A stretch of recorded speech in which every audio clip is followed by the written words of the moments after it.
ነው ካብሳ እንዴት አድርገን መስራት እንችላለን የሚለውን በዛሬው ቪዲዮ አሳያችኋለሁ። ቪዲዮዬ ከተመቻችሁ ላይክ፣ ሼር፣ ሰብስክራይብ ማድረጋችሁን እንዳትረሱ። ወደ አሰራሩ ሁሉ ግብአቶችን ነው ማሳያችሁ። እዚህ ጋር የተቆራረጠ ዶሮ አለኝ። አንድ ከግማሽ አንዱን ዶሮ ከአራት ነው የቆረጥኩት። አንድ ከግማሽ ነው ዶሮ። ይሄ ለሰባት ሰው ነው የምሰራው። እዚህ ጋር ቀይ ሽንኩርት አለ፣ እዚህ ጋር ቃሪያ አለ፣ እዚህ ጋር ደግሞ ነጭ ሽንኩርት አለ፣ ዶቄቱ ማለት ነው። እኔ ዶቄቱን ነው ዛሬ የምጠቀም። እዚህ ጋር የተፈጨ ቲማቲም አለኝ። ቲማቲሙ የተፈጨ ነው። ይሄን ነው የምጠቀም ዛሬ። እዚህ ጋር ደግሞ ለባህራት መስሪያ ቅመም አለኝ። ይሄ ማለት ነው። ይሄ ቅመም አለኝ። በዚህ ነው የምሰራ ዛሬ። ከዛ ይሄው እዚህ ጋር ደግሞ ከሙን አለ፣ ሌሞን አለ፣ ቅርንፉድ አለ። ይሄን ነው ለካብሳ መስሪያ የምንጠቀመው ማቴሪያሎች እነዚህ ብቻ በቂ ናቸው። ከዛ ደግሞ ወደ አሰራሩ እንገባለን። እንዴት እንደምሰራው ደግሞ አንድ ባንድ ቀስ አድርጌ አሳያችኋለሁ። ዘይት ካረኩ በኋላ ይሄው ሽንኩርትና ቃሪያውን አረጋለሁ።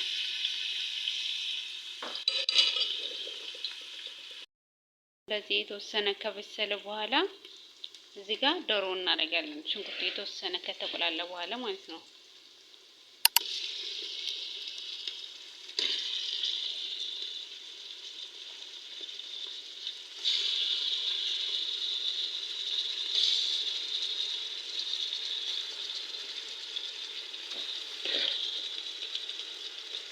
ከዛ እነዚህን ቅመሞችም እናደርጋለን።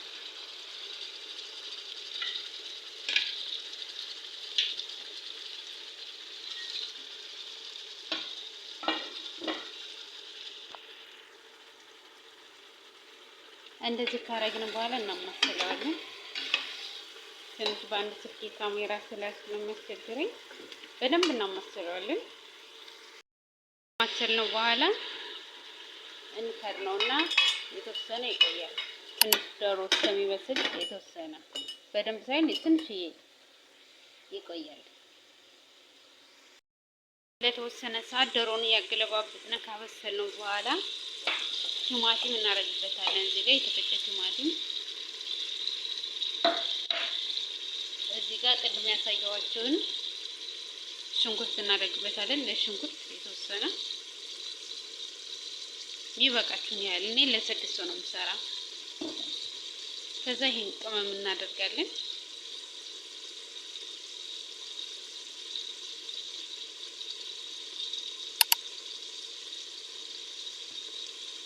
ከዛ ደግሞ ከሙን እናደርጋለን። ይሄን ቅድም ያሳያችሁን ከሙን ማለት ማጅ ነው። በዚህ በአረበኛ ማጅ ነው የሚባለው።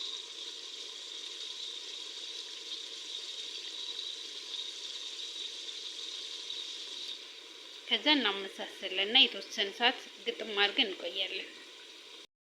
እንደዚህ ገጥመነው ከቆየን በኋላ የፈላ ውሃ ለዶሮ ማብሰያ የሚበቃውን ያህል እናደርግበታለን። ውሃው የፈላ መሆን አለበት።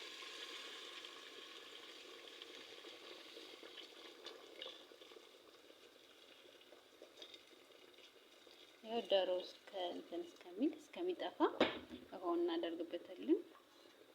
አሁን እዚህ ጋር ይኸው ዶሮ ትንሽዬ ነው የሚታየው።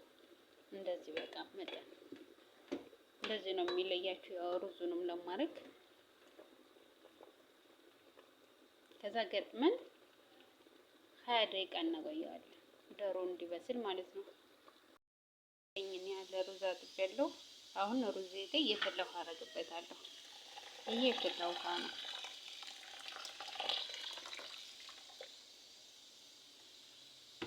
እንደዚህ አድርገን ዶሮአችን እስከሚበስል ሩዙን የፈላ ውሃ አድርገን እንተዋለን። ይቆያል። እንደዚህ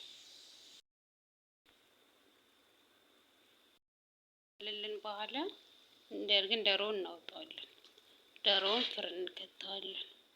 ፍርናችሁን ቀድማችሁ ሸቅሉት፣ አብሩት እንዲግልላችሁ ማለት ነው።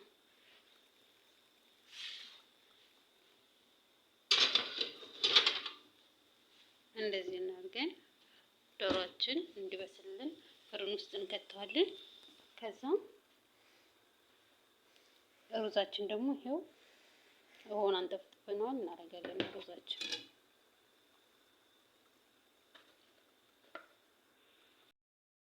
ሩዙን ከጨመርነው በኋላ ለ15 ደቂቃ ገጥመን እናበስለዋለን። 15 ደቂቃ ሩዙ የሚበቃ 15 ደቂቃ ነው። ውሃውን ደግሞ እንዳይበዛባችሁ ስትሰሩ ሩዝ ውሃ መብዛት የለበትም። ውሃ ከበዛበት ይያያዛል፣ ጥሩ አይደለም። አቅርበነዋል። እኔ ሁለት ቦታ ላይ ስለሚበላ ነው። ወንዶች ለብቻ ሴቶች ለብቻ ስለሚበሉ ነው። እናንተ ግን አንድ ላይ ማቅረብ ትችላላችሁ። ያው የኔ ብቻ ስለሚበሉ ነው። ሴቶችና ወንዶች በአንድ አይበሉም።